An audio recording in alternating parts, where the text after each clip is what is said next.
সরবরাহ কম থাকায় মাগুরায় সব ধরনের সবজির দাম বেড়েছে।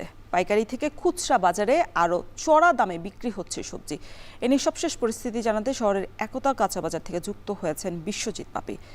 বাপি, সরবরাহ কম থাকার পেছনে কি কারণ বলছেন ব্যবসায়ীরা?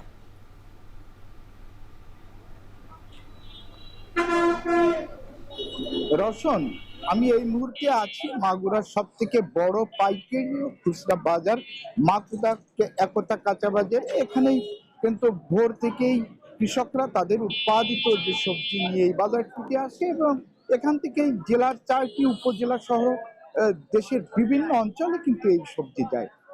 যে সবজি তুলনামূলক প্রত্যেক দিনের তুলনায় আজকে কিন্তু বাজারে বেশ সবজি কম এসেছে।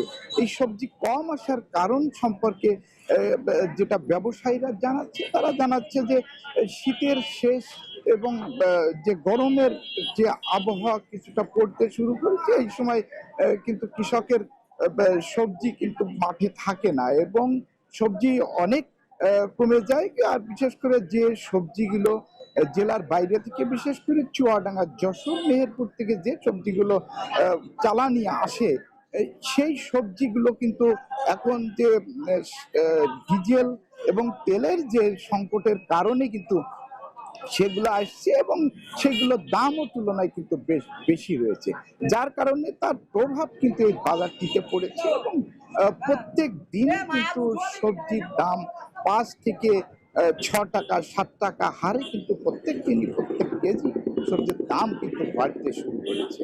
তো আমরা যেটা ক্রেতাদের সাথে কথা বলছি, তারা যেটা জানাচ্ছে যে এই সবজিগুলো যে পাইকারি বাজারে যে সবজি বিক্রি হয় তার থেকে কিন্তু খুচরা বাজারে কিন্তু বেশ প্রায় দ্বিগুণ দাম কিন্তু নেওয়া হচ্ছে।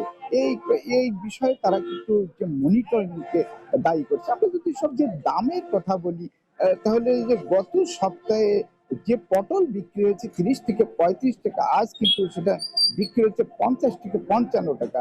ঢেঁড়স বিক্রি হচ্ছে গত সপ্তাহে যেটি 25 থেকে 30 টাকা, আজ কিন্তু সেটি বিক্রি হচ্ছে 45 টাকা। উচ্ছে গত সপ্তাহে বিক্রি হয়েছিল 40 টাকা, আজ সে উচ্ছে কিন্তু বিক্রি হচ্ছে 65 টাকা। এক কথায় প্রত্যেকটা দিন কিন্তু সবজির দাম ক্রমান্বয়ে কিন্তু বৃদ্ধি পাচ্ছে।